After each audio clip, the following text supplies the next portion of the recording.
I Googled how to create a blog. I think I had a WordPress thing. I probably wrote over 1,000 blogs, to be honest with you, and just would guess what his email address was. And one day he responded. Do you have like a specific moment when you feel like you did earn that trust from him? Honestly, the Pinehurst stayed during COVID. I remember we got basically a message from Dave right at the beginning of COVID, and he was like, look, this is our time to shine.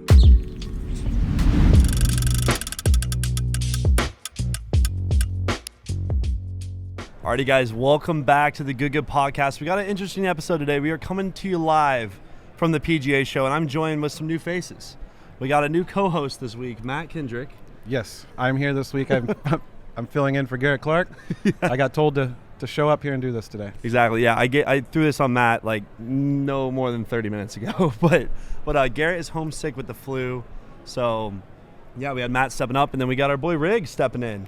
Nice to be here. You know, of course, like I couldn't get Garrett, I get Kendrick on my show, but that's all right. I'll take it. We've had a lot of good times. So all jokes aside, it's a pleasure. Thank you guys for having me. What a setup you got here in the house. It's crazy, man. Yeah. No, we literally came through, you guys won't see this, but we came through a bookshelf to get into this room.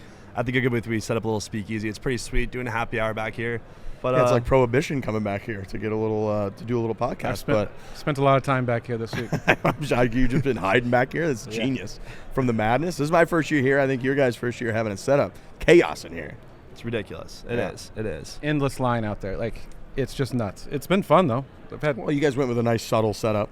Yeah, we're real just subtle. a Carolina blue house that you built in the middle of the thing. I mean, you have your face. I mean, how big's your face? It's way too big. Way too big. We put the most handsome guy we have is behind the scenes Brendan Jones, so we have a big version of him up there too. He does look good. I walked by it today. He looks fantastic. Yeah, he looks good. He's our handsome cat, so we actually put his picture up there more than ours, but it might be him right there. There he is. What, speak of the we were just talking about you. Good or bad? Good. Talking about your face plastered on the wall. See, he's like handsome. I had to stop and take it in like when I walked by it today. I stood there for like 10 seconds. Yeah, right. Where is he? All righty, Riggs. Well, we kind of wanted to start with just like the backstory, origin story of the man Riggs himself. When did this all start for you? Like, were you a content guy before, or did you get kind of thrown into it? Where did that begin? Yeah, I mean, I worked, no, I wasn't. I was working technology sales in Boston.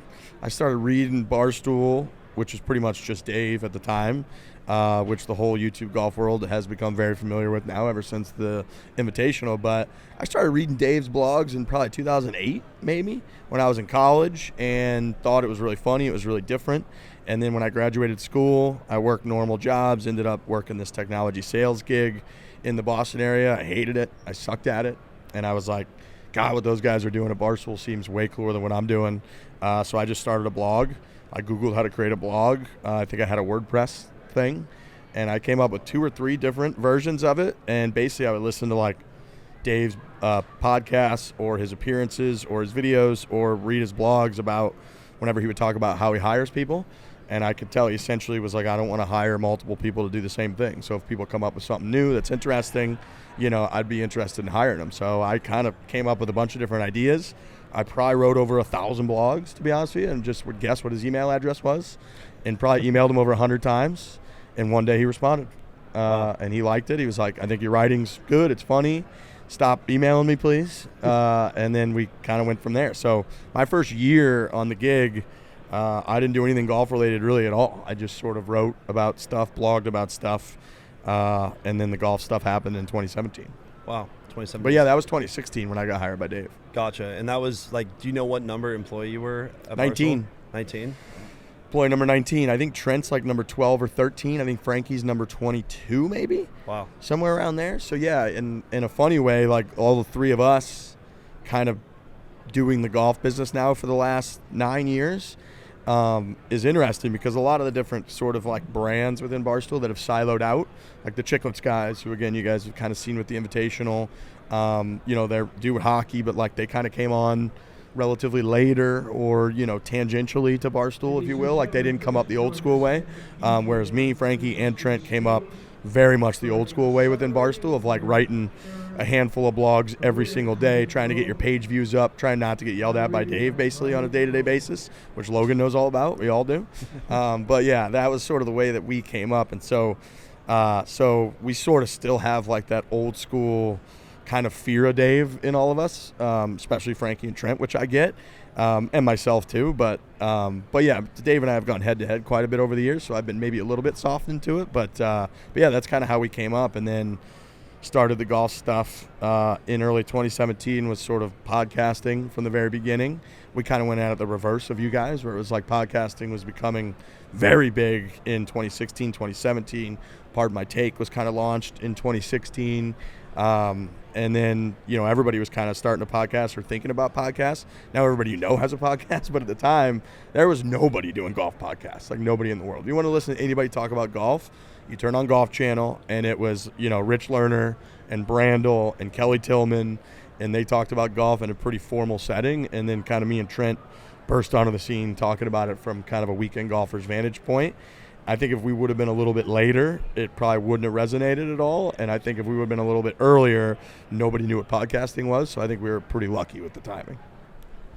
You were talking about the fear of Dave, and I was actually telling them earlier, I've seen it, especially in Frankie, like you guys like get a text from Dave. I remember being at PGA National with you guys. Yeah. And we were doing that event, and it was election day, I think is what it was. And like Frankie got a text, and Dave was like, need to talk or something like, or when can you talk? And like Frankie was having a complete meltdown. Like it was, I mean, what happened? Frankie won't be able to eat for like a day or two if he gets a text message from Dave that he views as negative or in any way coming at him. And I get it. Like Frankie views Dave very much as like a father figure, a second father figure, because Frankie was Dave's guy. I mean, every pizza review people saw for 5-6 years was filmed by Frankie. The pizza place was vetted by Frankie. It was booked by Frankie. He edited the entire thing, and he kind of ran Dave's life behind the scenes. He was like, Dave calls it, like, you're either in the Dave Portnoy business or you're not. And if you are 24/7, 365, 100% Dave. Like, whatever he needs, you do. And that also means, like, that if you're comfortable, whatever, he's willing to let you have it whenever he needs to. He'll yell at you. He'll say anything to you because you just got to get it done. And so Frankie lived that whole life for more than half of a decade. That was his life, was just basically whatever Dave needed, down to like, if people remember during COVID, they were doing the unboxings. And, Dave would do 3 to 5 hours of unboxing stuff every night at like from 9 p.m. until 1 in the morning. And then, he would demand that there was a supercut version of it ready to go in the morning. Well, that was Frankie. So Frankie would spend all night. He had to watch the actual boxing. He had to, write down all kinds of notes on what was good, what was boring, and then take a 5-hour live stream of Dave opening boxes and turn it into like a 30-minute or whatever it was, entertaining, roll from the whole thing. So Frankie was doing that during COVID, all of it. So did he do Davey Day Trader too in the mornings? Like, now Austin has to do that, who's Dave's new Frankie. But that came sort of like right when Frankie was pivoting from being Dave's guy to sort of joining Foreplay, more of like a full-time role. So I get it, like very much get it. And Dave, Dave's also the best. He's the best boss you could have because he's incredibly direct. And so like the last thing in the world you want is be wishy-washy with who you report to or whatever. And Dave's insanely fair. He treats all his employees insanely well, and he's very honest with them. And so it sort of like sculpts you into understanding the content business. And Frankie carries that now. Brendan knows better than anybody to like what we do, where it's sort of he views our whole team as in the Dave Portnoy business too, which is, again, you just kind of whatever it takes to get it done and create the content. There's no such thing as weekends. There's no such thing as, leaving your work in the office or not taking it home with you. It's like, you take it to bed with you. You take it everywhere with you. And I think that's benefited us a lot. But, I mean, I get it with those guys. Dave's an incredibly scary guy. He has, like, an aura about him.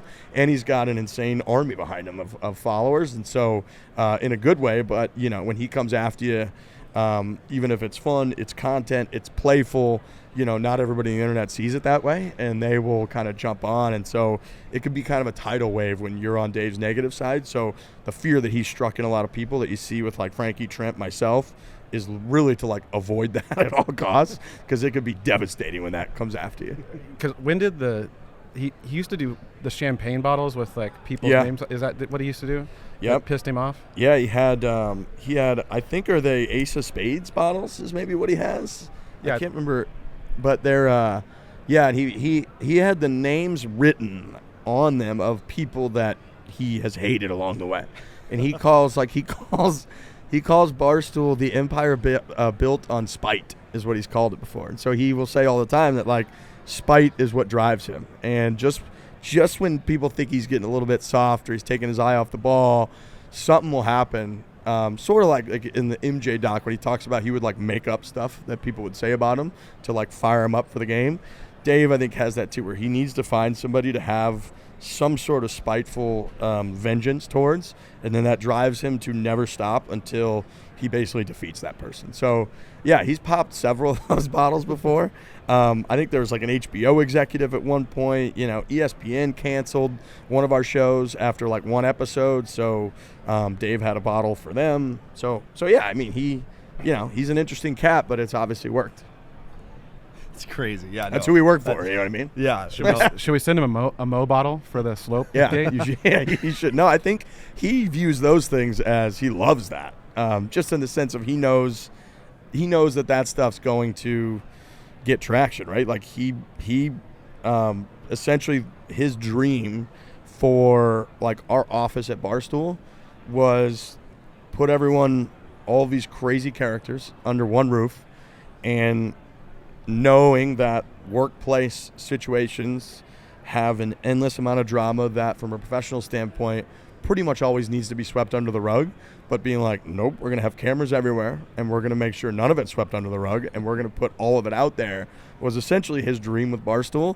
And so to extrapolate that out to like the Internet Invitational, with drama happening, he just knows it's good for viewership. Now, one thing I do think gets like misconstrued is that it gets orchestrated or, too focused on, which I think drives us a little bit crazy, because it's like we're just really filming what happened and then putting it out, and so like whether it's Quan sleeping in or whether it's Slopegate or whether it's Paige with the lie, it's like these are just things that happen, and then those are what the people on site were talking about, right? So it's like when Quan slept in, it's like, oh, were they focusing on that too much? And I get it, because like it was harped on a lot, and it's like, Luke, this doesn't make Luke Quan a bad person. I love Quan. I think he's hilarious. I actually think he came out of that doing really well. I actually think Melosi couldn't have handled all of it better. I think his like personal brand has only gotten bigger from the entire thing if you know how to handle it properly. But when the Quan thing happened, it's like all of the clips of like Whitney being upset, of like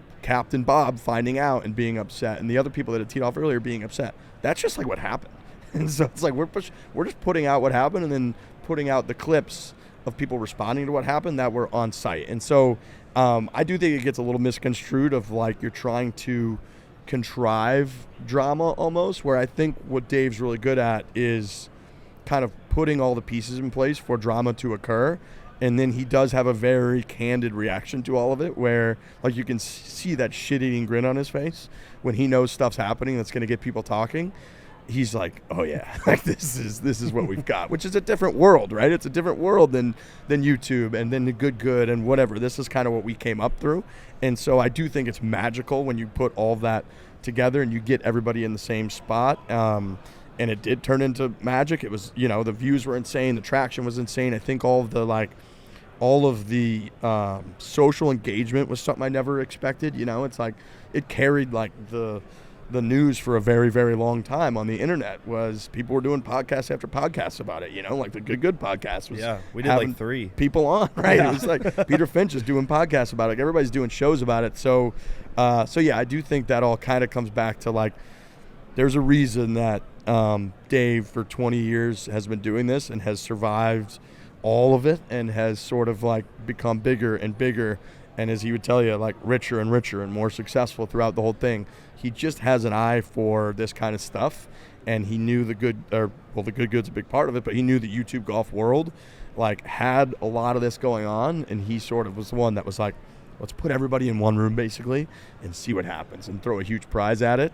So yeah, that's kind of the Dave Portnoy business. Yeah, it's unbelievable. No, I mean, it kind of leads into like next year, because I know people like there's already stuff stirring up, and you guys are releasing the individual matches right now. Is that right? Yeah. Because for Brendan, super producer Brendan, who edited the entire thing and oversaw the editing of the whole thing, there are a bunch of people that helped. But he said like in order for their process to edit it, they pretty much edited every single match, which is what 40 something matches, 30.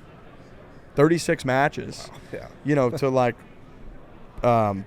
basically section everything off to make it easier. They edited every one of those 36 matches into its own match, its own YouTube video match, and then, you know, labeled things in terms of like big moments that you can't miss for the storyline. Chronologically, this is when it happened. And so afterwards, when he's like, well, if we kind of just work backwards, like, we have 36 YouTube videos basically that are ready to go. And we wanted the Internet Invitational channel to kind of be its own destination. And so we kind of were like, what better way than just release them? So I think we put the first one out this week, which was Joey Cold Cuts, Beef. Who you were in, Blake? Who else was in that? Mo. Mo. Yeah. Mo was like potent. Mo, yeah, I saw that. Who am I missing? Was Boucher Mac in that Boucher, one? yeah. So yeah, we're gonna release a bunch of those, but yeah, we have all that, and that, I mean, that operation to edit that whole thing. I know to speak to like everybody doing podcasts about, like Brendan was on a bunch of podcasts, as he should be, because people were like, you know, how the hell did you edit all this? And I remember for those first couple, our biggest mistake was kind of like alerting people when we were there in real time, because people were like, why is it going to be 2.5 months till this comes out? That's ridiculous. And we were, you know, I was trying to tell people, I was like, could you imagine like if they went and filmed the final season of like Game of Thrones, and then people the next day were like, where is it? And you'd be like, well, no, it's like we have years worth of content that these people have to boil down and then edit, you know, talented with all kinds of talent into 6 episodes or whatever it was. And so I know you probably get that a lot too, when you like put out a teaser for a video, and people are like, oh, are you still here? You should come down and get barbecue. And you're like, dude, that was 2 months ago. That was the road trip. I still get the DMs from the road trip, like, come play. I was like, I don't even remember that. Yeah, right. Which I get, because like in your world, you're thinking like, dude, I've been to 11 different places since then. I'm not there anymore. So I was glad that once it all came out, people were like, oh, we see why it took a couple months and all that. But yeah, we we're very much excited about running it back and doing it again. You know, trying to do it bigger and better, and hopefully, I think what people may not realize about this, like we've put every dollar that we get from sponsors, whatever, we use to cover the cost of the event, and then we put all of it in the prize pool. We don't take anything home. We're not trying to take anything home. We're obviously trying to build something big and cool, and that we could maybe then sell to somebody at a higher level. I don't know if it's a Netflix, if it's a streamer, if it's a TV channel, whatever it might be. But currently, and what Dave's vision was he guaranteed $1 million prize pool for the first one, and then he was like, whatever we get from beyond that, we're going to add to that prize pool to be split. So that's why with the skins, I mean, I think the skins payouts were $300,000 or $400,000 in the skins, plus the 3 that split the $1 million prize. So I think Dave had like $1.7 million to play with, which is why he was doing the bets with people. He's like, I'll give you $250,000 or whatever it was, if you just like go back and do this whole over again. And credit to Bubby, who's the most principled person I've ever met, who shut it down immediately, and everybody kind of shut it down. But that's the plan going forward through this year as well. So I imagine sponsorship dollars are going to be even higher, because they're going to see sort of the result. And then we were saying, we're like, look, it's not easy to get everyone to agree to come do your content, right? And we're all in the space where it's like collaborations are huge. People want to see characters from their two favorite TV shows end up in the same bar together in that TV episode. People love it, and we all know there's a lot of success around that. But it's a hard draw when we're all really competitors in the space, but there's this like high tide raises all boats thing going on as well. It's hard to attract everyone to agree to be in your content.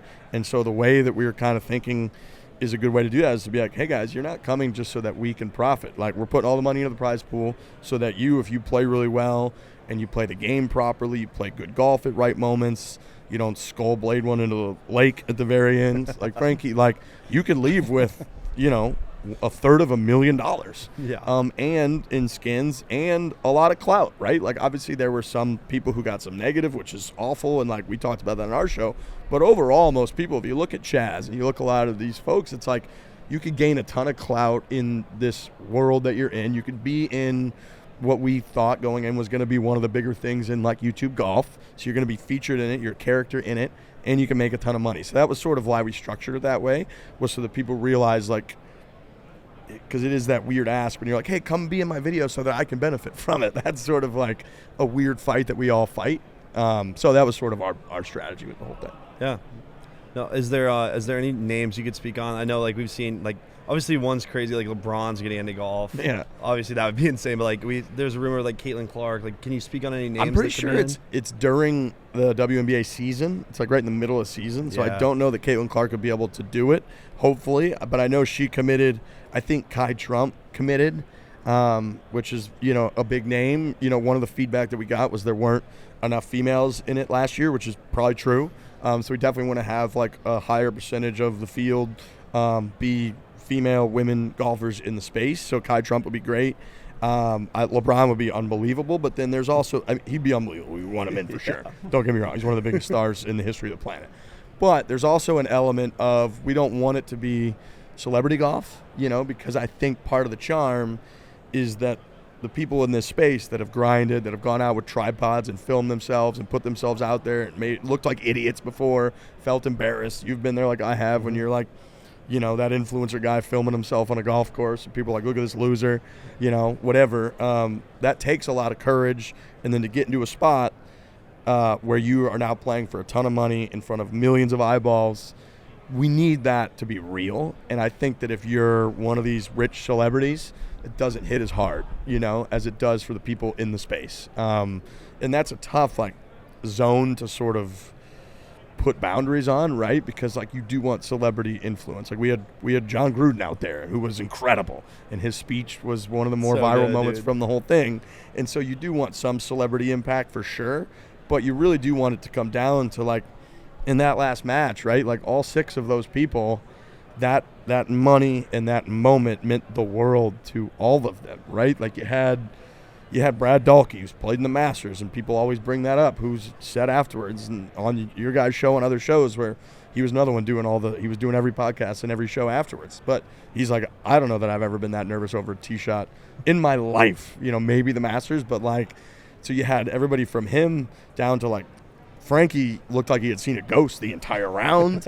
You had tears were flowing. So that's sort of what you want. And I think there's a way that you can lose that if you bring in too much of the celebrity impact. Yet we all also want views. We want numbies. So it's if you bring celebrities in, there's some of that. So we're trying to kind of play with that mix a lot. What about a guy like Bryson? Would love to have Bryson. I think Bryson would be incredible. I also don't know, Bryson is almost on a level in terms of golf that is he too good to play? Could you do a role for Bryson? Maybe he's not. Maybe he would, because Dahlke is Dahlke, and he had to, I think it's so cool that the best player in the space won. I think that's for me, that was very vindicating of the format that we grinded over. But also if you go back through, it wasn't a given that he was going to win, right? The things that had to happen, midway through that third round on the Cliffhangers par 3, when, Beef hits one in the water and you've got Francis and Dahlke are picking him up, and they made an insane bogey where Francis hits one in the middle of the green, and then Dahlke makes a 15-20 footer. And these things had to happen for them to get through. My team was winning 5-1 or 4-2 after the first session in the second day, and Dahlke was on the other team, and if I didn't do a horrific job of captaining that afternoon, Dahlke's out after day 2. And so he ends up battling through, carrying people you wouldn't believe, and winning the whole thing, which I think is so vindicating. The best player won the whole thing, but it took an insane gargantuan effort. He had to be pumping everybody. He had the best attitude of anybody out there too, right? It's so easy for other people, myself included, if your teammate shits the bed, to not have what you need for them in that moment. You kind of give a little devastating. And Dahlke every time was it's all right, I'll handle that. And of course he did handle that. So I thought he handled it insanely well. I don't know how many, if you have too many Dahlkes in there, then it's just the U.S. Open at some point. So it's and Bryson's so good at golf that it's I don't know. I would love to find a way for it. Look, if he wants to play, we're not going to say no. We would love Bryson to play. But we toyed with the idea of him being the committee for ranking players, because we were trying to figure out, once you get down to the last 12 or so, do you need to just do a predetermined set of teams so that teams are as even as possible? We ended up letting people just decide their own teams, but But we thought about, like, do you bring Bryson in at that point to be like, this, I've played with everyone, or I know most of this space. I'm the ultimate final say as, like, the king of YouTube golf that's going to pick the teams. Is he on a committee? Is he hitting some celebrity thing? We would love for him to play at the end of the day. We'd love for Bryson to be involved. I mean, he's incredible. The fact that he's out there competing at major championships and, like, dominating YouTube golf is insane. It's awesome. Just pumping content out. Crushing it all the time. I said on our show, like, I think his local course public record videos are my favorite because it's just a conversation that so many people have had. You know, they're like, yeah, my course is relatively easy compared to PGA Tour course, but, like, tee boxes suck. The fairways suck. The greens suck. Yeah. So, like, you know, I can't even chip. It's like tangly mud grass. Like, I bet a pro couldn't do as well here. And here comes Bryson checking into the pro shop. He's like, I'm going to shoot 57 today. We're going to see. So yeah, he's incredible. Yeah. No, it's so cool. You are right in that. Like, you always hear people talk about that. And, like, there's so many, like, it just is cool to see him playing your local muni. Like, just Bryson. And he's a video game character, right? It'd be like, you know, it'd be one thing if Webb Simpson went out and did it, just because, like, he's got a pretty unspectacular game. Credit to him. He's won the Players. He's won the U.S. Open. Like, he's amazing. But, like, Bryson's out there, and he's, like, the lines he's taking, he's, like, hitting it over houses and trees, carrying it, like, 340. Like, he's a ridiculous video game character who's won the U.S. Open multiple times, taking on your local course. So it's brilliant. Like, what he does is brilliant. But, yeah, he's incredible. It's so cool, man. Yeah. Okay, well, kind of, like, looping back, we started kind of with your story, but I did want to ask, how did Foreplay get into actually doing the YouTube content? Because you started as a podcast, but, like, what were you influenced by, I guess, first off, and then how did that all come together? Yeah, I mean, we did the pod for multiple years without doing much video, really.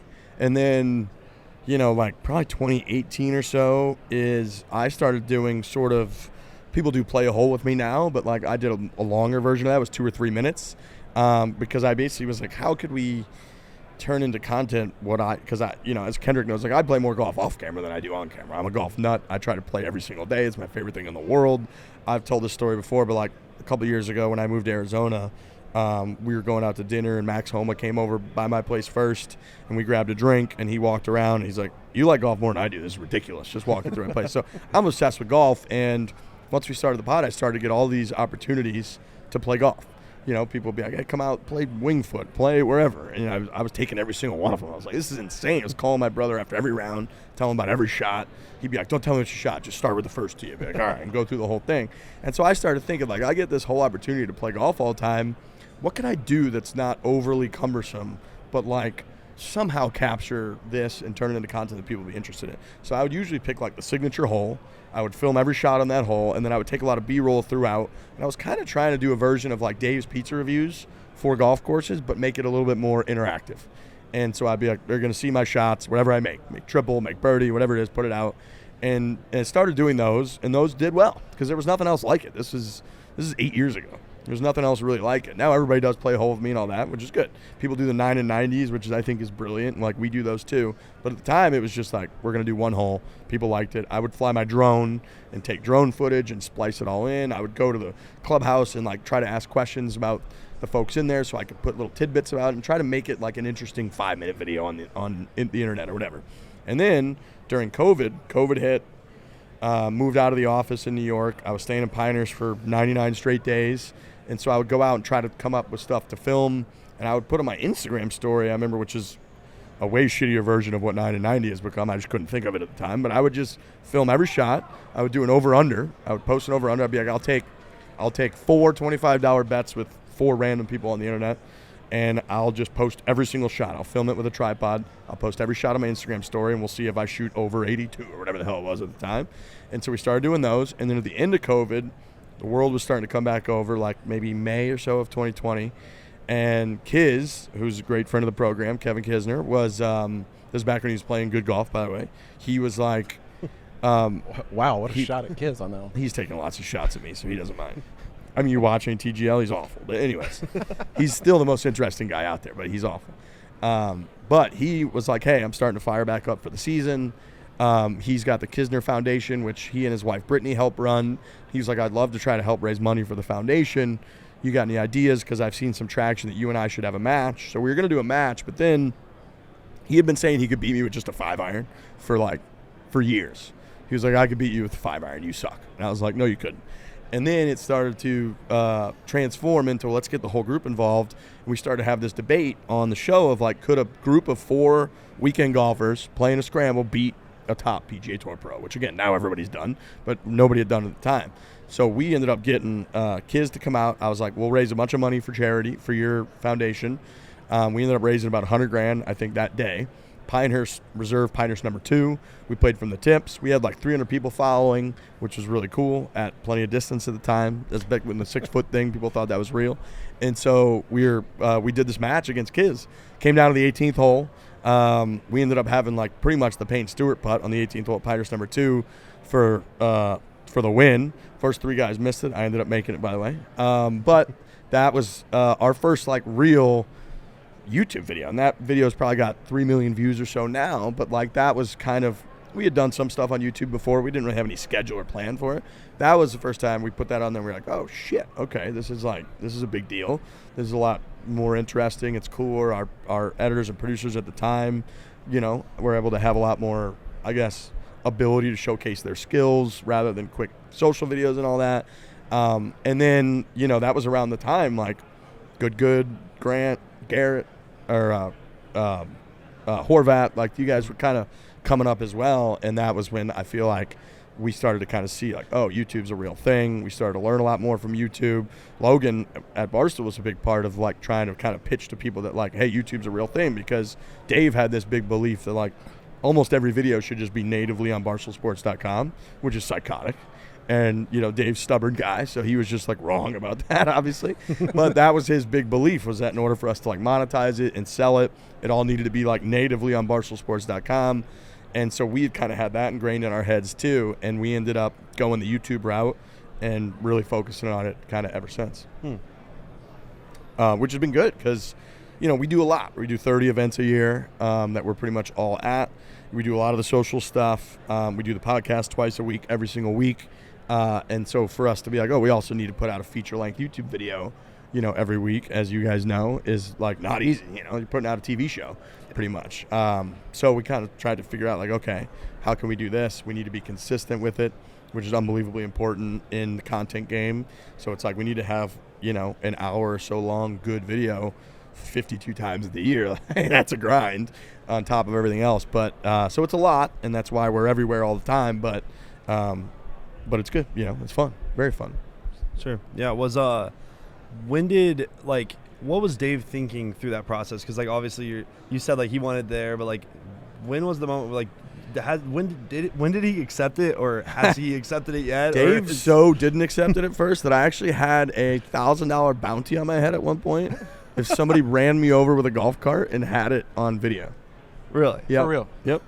Like just a random person in public, not in the company. Do you remember this? Logan shaking his head. Do you remember this trend was insane? Where this is like 7 years ago or something. Yes. It was insane trend where people were running over their friends at full speed with the golf from behind. There's that from video behind where the while guy they're like just hitting, flattened. bury Yeah. it, right? Yeah. And then they would put out the video on social, and it would get insane traction, right? So Barstool, because we have like content aggregators at Barstool. So like the social team at Barstool is just doing their job. They're like, well, this is going crazy viral. We're going to put a bunch of them on Barstool. And we're going to tag Foreplay Pod because it's our golf brand, right? And so we started seeing this happen 5, 6, 7 times. So me and Trent went into Dave's office, and I was like, you got to stop doing this. This is insane. Do you see what's happening? And he was like, you're the only brand that complains that we're getting you all kinds of traction. And I was like, no.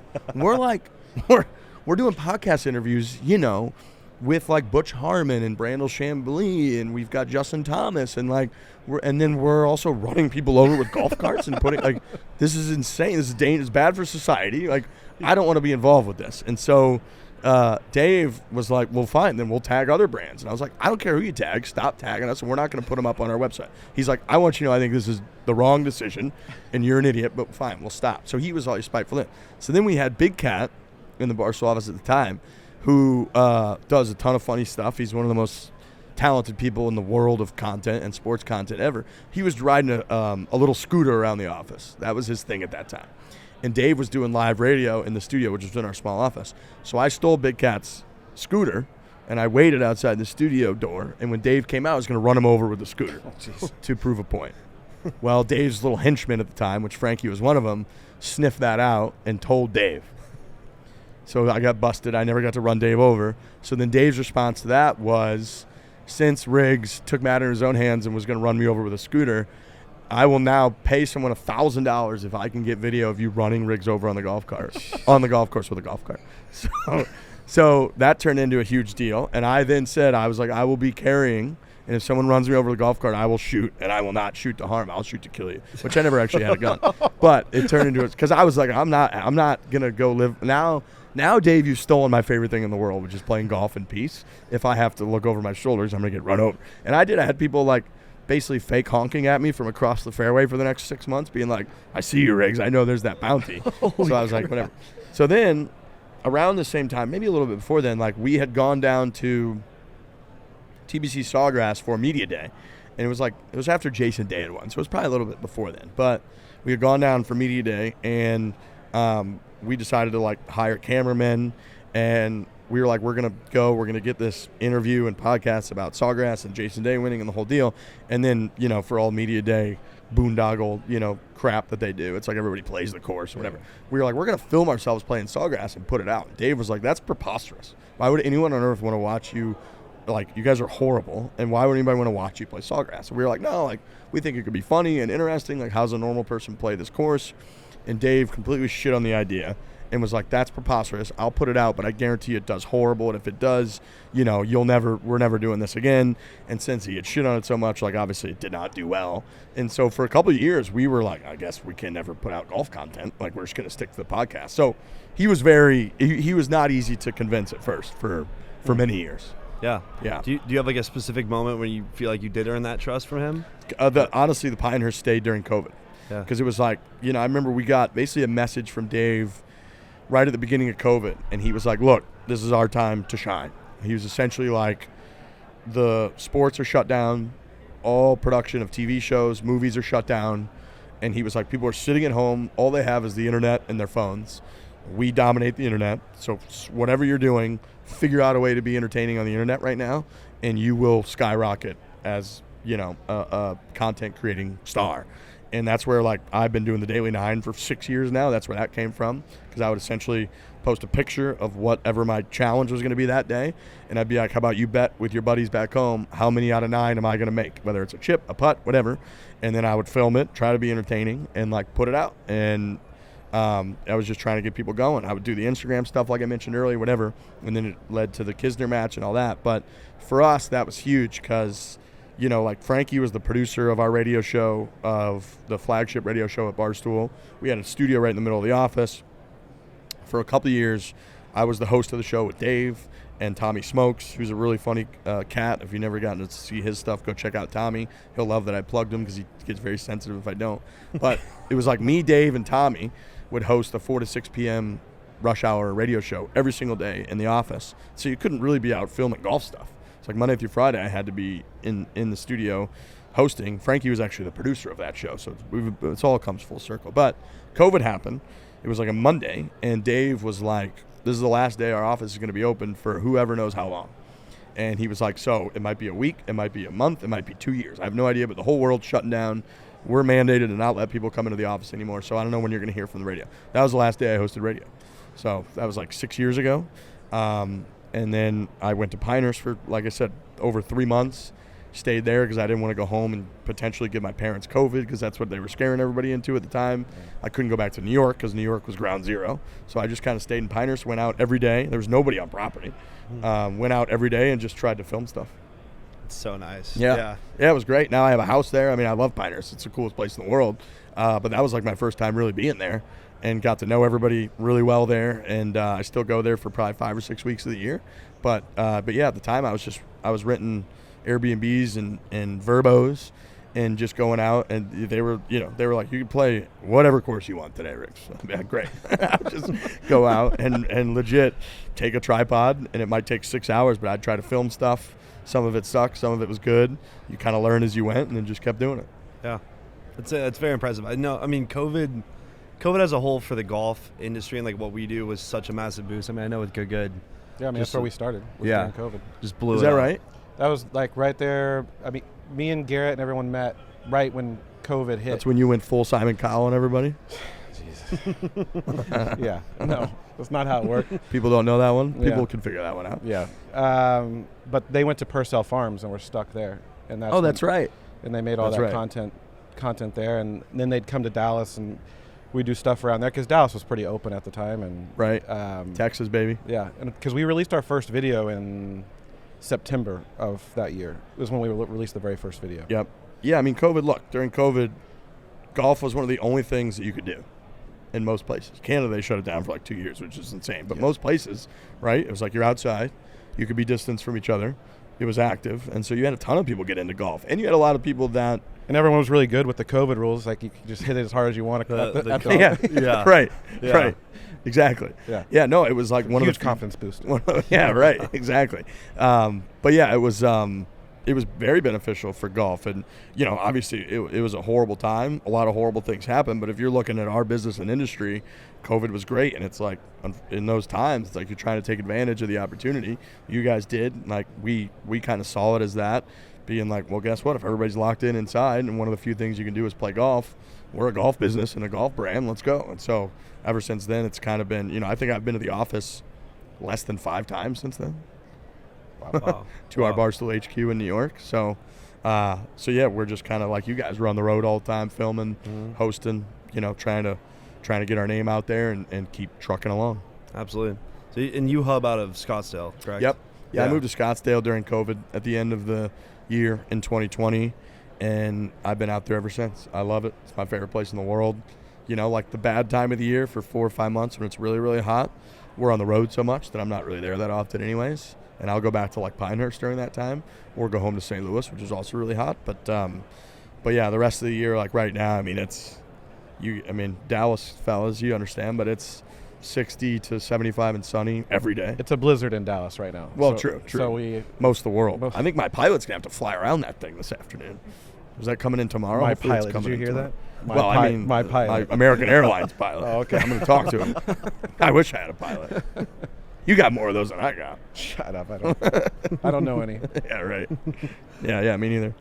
Well, so the merch wise, me and Kendrick were talking about this before you came in, but I know at one point there were talks of doing a good foreplay kind of collab. Yeah, we never merch. did do that, did we? We did not. I don't know if that was my fault or what happened. I don't know either. I'll take the blame. Could have been. Yeah, we'll split it. Okay. We got to boot that up. I would love that. I really think we do. We do need to do that. I love Garrett. I think he's one of the best dudes in the entire industry. Every time I hang with him, we always end up in some deep, fun conversations, which I like to have.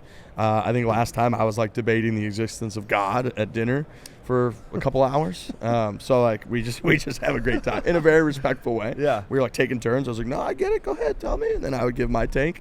But I love him. I think he's one of the best guys in all that we do. And so I think partnering with you guys is a no-brainer. I would love to do that. We got to get back on that because I know our merch team. I know we had like a whole meeting with our merch teams. We're on it together. Yeah, I think we did. I don't know what happened. Let's blame them. We will blame the merch team. Actually, we can't do. Our merch teams are But I incredible. do think Your we merch did- team's incredible too. We did reach out to them, your team, about the Good Championship to do merch in that. So hopefully you guys can do that with us. Let's do it. No, I would love to. We should do more together. We got to get another good week on the schedule too. Definitely. It's been Hawaii, a couple man. years. I know Hawaii Hawaii. was insane. Hawaii was How insane. fun was that? God. That was ridiculous. We had a time. I just remember some good Matt Kendrick karaoke. That was my highlight of the trip. That was a good time. We had some fun at the karaoke bar. What a place that is, man. That was where I found out that Frankie's wife was pregnant. I remember that. He had told us he went out that last night before he went to that local bar, which was also a scene. We did dinner right there on the beach. And I remember that was when he told Brendan then too, but that was when now Frankie has a 6-month-old baby boy, baby Frankie. But yeah, I remember that dinner. I think it was just 4 or 5 of us down there, just the Barstool crew. And yeah, I'll remember that very vividly from him being like, hey boys, guess what? Hannah's pregnant. We were like, come on. And then it was an excuse for us to drink a ton of margaritas and whatever else we were doing. Yeah. What's that other drink they had there? I know. I was trying to think of it while you were talking about because we sat at that table forever. That we huge kept- round table. Yeah. Yeah. We kept drinking these drinks. I don't remember. Right what in it like was. the corner, corner of like the bar. a Duke's or something? Something like yeah, that was that. at Duke's. In Yeah, the yeah. resort. I just don't remember what They the had name an was called. unbelievable local drink. Yeah, it was great.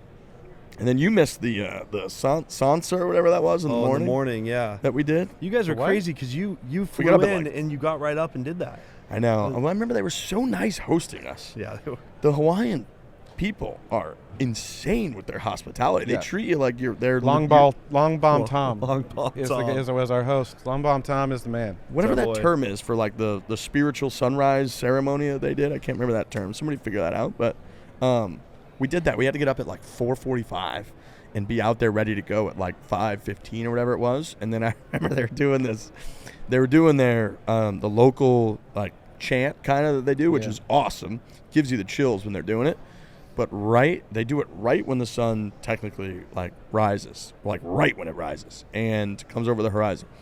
And they kind of start doing it slowly, like a minute or two before, and then it like peaks right when it peaks over the horizon. It's this, and as soon as that happened, this Southwest plane, because the airport's right there, came flying like it felt like it was 8 feet above our heads, the loudest thing I've ever seen, came flying over, and I remember Frankie was just like, that's a shame. Just ruined the moment. It was unbelievable.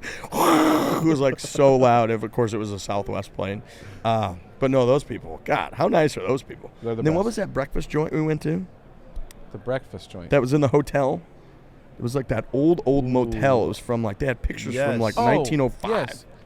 What? I Um, cannot remember the name. One of the best Anything we did, breakfasts it I've was ever so had. good. What is Yep. the Loco Loco. Yes. Is that was right? close. Yeah, Loco Loco Mocha. It was in that little like It's- motel. It's like Spam and Yes. Yeah, it's so good. Yeah, they had like a special dish that we all got. That was one of the best breakfasts I've ever had. Yeah. But I would love to do Hawaii again. That's like your spot. You got the. Why don't you set that up, Kendrick? We'll reach out to Long Bomb and see what he's Long doing. Bomb. Let's run the collab back. Maybe that can be the launch of the collab merch. Maybe Do that's like a what we little do. collab It's also trip. easy for me. For us, that's like not that different than going to New York City for me to go to Hawaii. Yeah. Yeah. It's like a 7-hour flight from Phoenix to Honolulu or something like that. We're direct from Dallas, so that makes it Yeah. easy. Then a little puddle jumper from there to Kauai. Yeah. Is that where we went? Kauai. That's where we went. Kauai. Those people were great. So good. Mhm. And the golf was nuts. The one we filmed up on the other side of the island where Is that like Princeville? Is that what that is? up Princeville, there? Yeah. Mackay. That was ridiculous. Yeah, Unbelievable. Princeville, Mackay. That place was so cool with the downhill, super downhill par yeah, 3. the backdrop is like a painting, dude. It's Yeah. beautiful. up there. Hawaii's really cool. Yeah. No, thanks for setting that one up. That was really fun. Yeah. If you did that again, I wouldn't hate it. All right, let's do it. How's the Hater series going? I haven't watched any of it, but I love the concept. How deep into that are you? So I was 5-0 last year, which feels really good. 2-2 the first year, so I'm 7-2 all time. It's great, you know. I get a lot of hate online, especially in the golf world. Luckily, as I like to say, I think the hate is almost exclusively about my golf game, which I can handle. I don't really care, and I think that I have probably thicker skin than almost anybody. I don't really care, but aware that it occurs. And so maybe 3 years or so ago, I remember we were at a shoot, and I was standing there with Frankie and Trent. They made it was a tailor-made shoot for a commercial, and I love our guys, but they made us get out there like 8 in the morning, and then I remember our part came at like 3 in the afternoon, and it was like 5 minutes long. So point being, we stood out there the whole time being like, we're going to be in this commercial. This is such a big day. And we were ready to leave by like 11 a.m. We didn't do anything until like 3, but we talked a lot. And during that, I was like, hey, I kind of have an idea where since I get so much hate online, I was like, and I love to compete. I love it. It's like my favorite thing in the world. I'm a psychotically competitive person. I was like, what if I invite some of these people out, embrace it, play a match straight up, and just kind of see who wins. We'll set up the course. We'll pay for their flights. We'll make it a cool course so that we're like doing something nice for people, even though they hate upon us or me in this situation. And I think I'll beat a lot of people. So we came up with the idea. The first one I lost, of course, which was tough. Where I was like, I'm going to do this cool series where I prove a point that I'm not as bad as people say. And I shot like 85 and lost. And I was like, damn, that sucks. But then I won the next 2, lost the 4th one. And then last year we fired it back up again. And, we kind of let the handicaps keep getting lower and lower. So I think first guy I played that I lost to was like a 6 or something like that. Next guy I played was, he was like a 3, and I beat him, actually. I played well out of Boston Golf Club, but we do match play. So I had like 3 or 4 blow-up holes. The rest I played pretty solid, which was nice. Next time I beat the guy like 8-6. He was horrible. This guy, he was awful. He hit it out of play on like every hole, which was great. And I could just run my mouth and chirp him to the cart cam the whole time. Yeah. That was another mistake we made. The first one, me and the guy rode together. And it's really hard to be a dickhead to the guy that you're riding with if you're just like a normal human.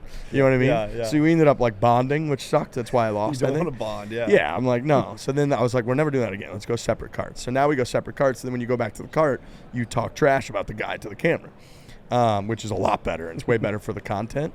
So then whatever. And then this last year now, I think I played a 6 handicap, a 4 handicap. The last guy I played was a 1.9 handicap. And he blew a 2-up lead with 4 to play.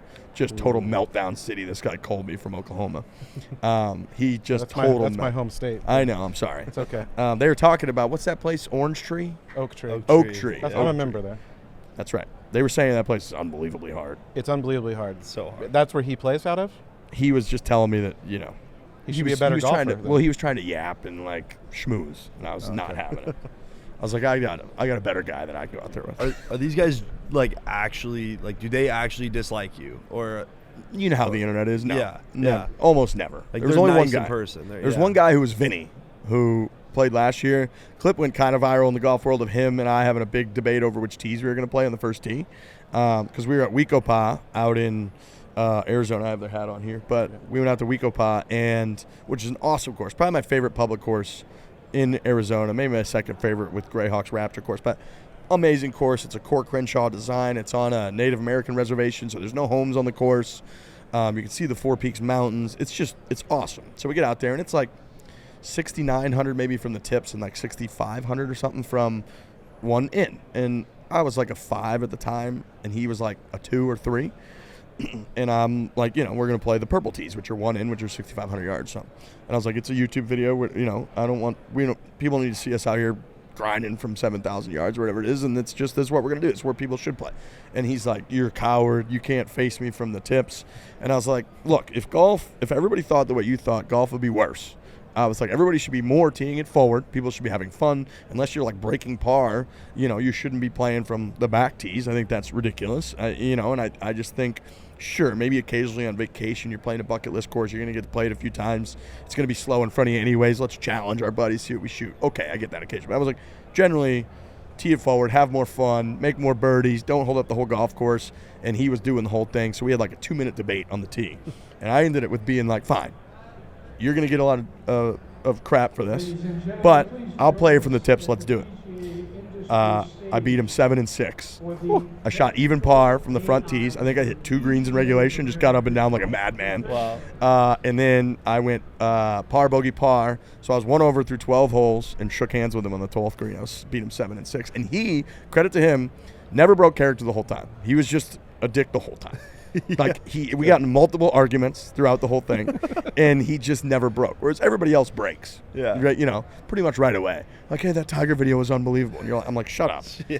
Like, look at how many DMs you sent me saying that I suck and I'm the worst person ever. Where there's a difference between like chirping, because we put ourselves out there. There's a difference between chirping in like a playful way and just being maliciously mean. There's a very clear difference, I think. And if you're just some psychopath that has a normal life, you probably have like a brother and a sister and a mom and dad or a girlfriend or whatever, and then you're just silently on the side, like sending mean messages to me. I was like, that's crazy. So you're psychotic. What is the selection process? How are you picking? It's not easy, because there's a lot of haters. Yeah, that's part of it. That's part of it. And I knew when we started the series, there's only going to be more. Because first thing we do is try to make sure you have a history beyond when we started the series, so that you're not just trying to get on the series. You truly have hate in your heart for me. That's important. And then immediately 90% of people are out. They don't respond. After you challenge them? Because we have Brendan or our guy Kyle Timms. Kyle Timms is one of our editors, and I love Kyle Timms. He's a ride or die, you want him in your corner kind of guy. But he's got a little psycho to him, so he ferociously defends me and Frankie and Trent and all of our guys, and he takes the haters and the hater series insanely personally. Like, he hates that people hate on me, and he wants to see them burn. He hates them. So he'll comb through too and help with the process. I don't really help with the process because I don't read stuff on the internet very often, and I don't like to read negative stuff about myself. Like, I think it's hard enough on a day-to-day basis to wake up like happy and not sad and depressed and have mental health issues. So like the last thing I need to do is be like, oh yeah, let me go find the best hater and read 800 comments about how terrible I am. I'm not going to do that. So these guys handle a lot of that. I'll take screenshots of some DMs occasionally that I'll get and send them to those guys so that they can kind of come through. But point being, the whole process is difficult because 90% of people right away either don't respond or they bail out. So now you're down, to 10% of the people. Another probably 50% of those people are eliminated just by skill set immediately. Because like if you're like an 8 or higher, we just can't have a match. It won't be good because I'll beat you. Like, I just hate to say it, but it's like I'll beat you and it won't be very good.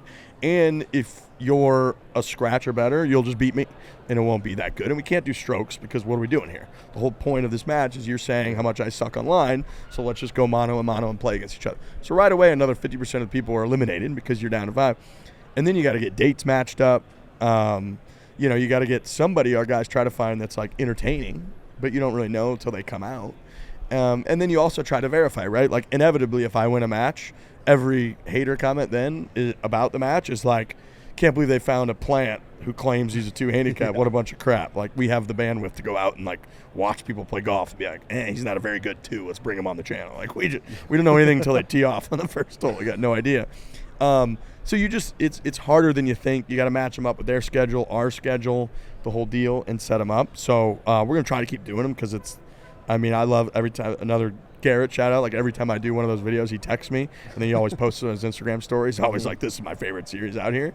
I love doing the series. Like I said, I love to compete and just play. I think we're going to try to we're going to try to move it to stroke play next year. It's just there's a high demand for that where people don't get that most people just play match play because that's what I think normal people do. In fact, if you go over to like Scotland where golf was originated, they didn't even have stroke play option on a lot of the scorecards. It's just match play plus or minus. That's like all they have if you're winning or losing your match. So a lot of people don't understand that, and it's better for pace of play. As you know, it's like extreme anxiety when you're filming that you're holding up the golf course. Oh, yeah. Extreme anxiety that you just don't want to be. You don't want to get a bad reputation with the course. Usually you have somebody in the shop that hooked you up with the tee time. Last thing you want is the people that are paying to then bitch to the pro shop that like, we're being held up by these clowns who are up here filming themselves, so you don't want to be that guy. So those people call me and Logan after, like that. It doesn't go to Garrett. Yeah, right. Yeah, right. Brendan probably deals with that on our side too. But you don't want to be that guy. So we've always just been like match play, where it's like if somebody's in for par and I've got a bogey putt, I'm scooping. Let's go to the next hole. I'm 1 down. Like, obviously, what that leads to is, as you can imagine, everybody's being like, "Can't believe he claims he shot 76. He picked up a 2.5 footer for bogey," and you're like, "Okay." So we're probably going to try to do some stroke play. As much as I do like to brag about my 5-0 record last year, I also shot 90 at Pasatiempo to lose $25,000 by 1 stroke. Which it's your money, by the way. Is that? Which is my cash. It's your real cash. Go ask the folks at Wells Fargo. I went in there, took out $25K, thinking I'd come back with 50, and never came back again. So, so that was devastating. And I shot 106. Because Garrett would come to me and be like, "Hey, well, can Good put up $25,000?" My whole thing was that I wanted it to be real, and because we could have got sponsorship money to go from my end for sure. And I was like, and this guy Kyle, who's a nice kid, he ended up he has a following too. So he could have come up with sponsorship money on his end. And I was like, this needs to come out of your pocket, and I'll promise you it comes out of my pocket. Okay, fine. And then we had our Barstool security. Oh, so these guys also put up $25,000. This was just a one-time match. We're thinking about changing it to a money match now, permanently. This was one time where this guy, your friend Kyle, who's got a baseball following, he does a bunch of baseball content, who, again, super nice kid, great guy, but he challenged me. I quote tweeted it one night when I was drinking and ended up getting a ton of traction, and he was like a 6 handicap or something, and I was like a 4 at the time, and I was like, of course I'll play him. He's never been on camera. And I had a 2-shot lead the whole time, pretty much the whole day, and I wasn't playing great, but I was probably on track to shoot like 82 or something, which is right in my area that I shoot a lot, especially Pasatiempo, tricky spot, whatever. And he hits one out of bounds on 16 on his second shot. So I'm standing there with a 2-shot lead. I'm in the right rough, and I've got like 180 pin or something, and I proceeded to make a quad, triple on 17, and a par on 18 to lose by 1 stroke, to lose $25,000, which was devastating. devastating. Wow. So there's highs and lows in this Yeah. in this gig, as there is in golf. So yeah, there were I played on camera pretty good golf for me overall last year, but there's always some bad moments. That was brutal. That sucked. Dude, we had hired the Barstool security because I was thinking about it. I was like, dude, people go into pool halls and run a serious operation to hustle people out of like $300. We're announcing to the world that we're going to be on this golf course with 50 grand cash. Yeah. I was like, we should probably so we ended up having, because Dave has security. So we ended up calling security Mike, who runs security at Barstool, and he was like, I'll have somebody out there. So it's our team from filming standpoint and from the security standpoint, Barstool's team. So like everyone's rooting for me, right? They're like, yeah, Riggs going to leave with 50K. And I had this great idea. I'd been writing down, since we do the hater series, I had a lot of people that have been like, why don't you do like a non-hater series? Why are you rewarding the people that hate on you, putting them on video? Why aren't you rewarding people that are nice to you?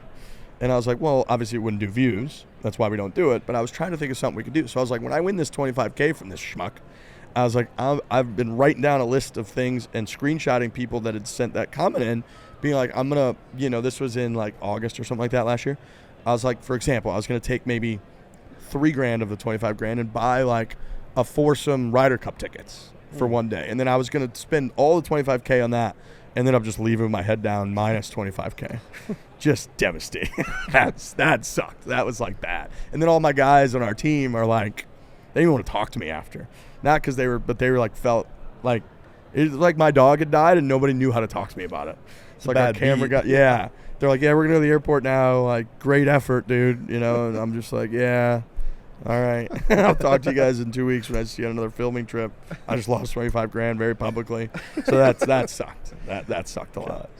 Well, no, it's a cool concept. I look forward to seeing more of those coming out. Yeah, thank you. Thank you. We're going to keep those cranking. Absolutely. Well, we're almost wrapped up here. I did want to end with a question that we were thinking about. Like, do you have any wild Portnoy stories? I know we talked about it a little bit, but like, what is the maddest maybe that Dave has ever been at you? Can you air that out? I got a good Portnoy story of him being mad. It was early in our tenure, and this is 2016 Ryder Cup.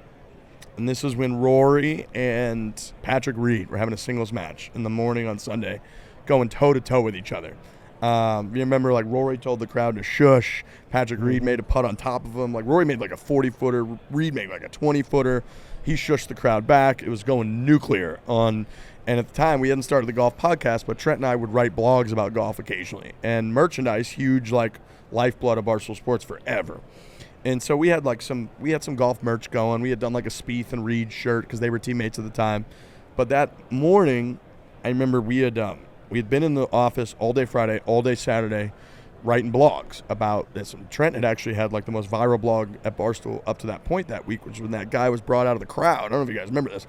Guy was brought out of the crowd on Wednesday maybe during a practice round. Yeah, I remember that. And because like Justin Rose maybe and Rory were like missing this putt. And this guy's like, oh, I couldn't make it. And they're like, whatever, come on out here. And this guy's in jeans and he buries it. Yeah, but that putt would have gone 30 feet past. 100 feet by. The thing was flying. Dude, it like hit the back of the hole. Yeah, I'm glad you remember the one. It, like rolled around and went in. Yeah. And everybody went nuclear. It was like unbelievable moment. But anyways, so we had been like, our job at the time was to blog all this golf stuff, right? We were trying to get page views. There wasn't TikTok yet. It was like, this is what it was. It was like trying to get people to go to the site. That's how we made money, the whole deal. And so we had been in the office all week, all day Friday, all day Saturday during the Ryder Cups. Saturday night, I had left my computer, huge mistake. I had left my laptop in the office, and we had all gone out, right? And like, we were living in New York at the time. This is almost 10 years ago, so I was a younger lad at the time. So we would go out at Saturday night in New York, go hanging. So wake up Sunday morning, I'm in my apartment, which is 20 minutes away or something from the office, hung over his balls, and just not moving yet, right? And so all this is happening because they were like the first group out. So my whole thinking was like, I'll get to the office around like noon or 1 or 2 in the afternoon, ride a couple in around 6. I'll blog it for the last 4 hours. Bingo, bango, bongo, no problem. Well, the most viral stuff of the whole day is going on in the morning while my laptop is at the office and I can't blog about anything. We didn't have technology on our phones at the time. So I'm in an Uber to go to the office being like, I should probably get some blogs up. So me and Trent, right as that moment, we get an email from Dave. And it says in lowercase letters on the first paragraph, hey guys, good morning. Hope everything's going well. Is anything going on in the Ryder Cup? And then space, second paragraph, all caps. It said, "Wake the f up," with probably 800 exclamation points. And I was like, oh, God. So sure enough, like 20 minutes later, I roll into the office. Dave's already there. Everybody's there. Me and Trent sprint to our laptops and start blogging it throughout the whole day. We're trying to come up with T-shirt ideas to try to make him happier. But he was not happy with us that day. Not happy with us at all. That's terrifying. Oh, dude. Yeah, that's Seeing that email come in, reading it, being like, okay, everything's fine. Oh, no. Oh, no. Yeah, not good. gosh. What a Yep. strategic way to do that too. I Oh, love it. dude. Not good. That was No. bad. That's when your heart drops more into your stomach than a roller coaster. And you're just like, oh, this is going to be bad for a long time. Then you check Twitter. You're like, is he making fun of me on Twitter? Not good. Not good. Gosh. Well, Riggs, we really appreciate you, man. Thanks, Thank you, Riggs. Blake. Yep. Thank you, Matt. Appreciate Thank you. you. Absolutely, dude. Yeah, if you guys haven't, I'm sure you've already seen it, but make sure you're checking out Foreplay Pod and also Foreplay on YouTube. Anything else you want to plug? No, it's pretty much the same for our social handles, Foreplay Pod.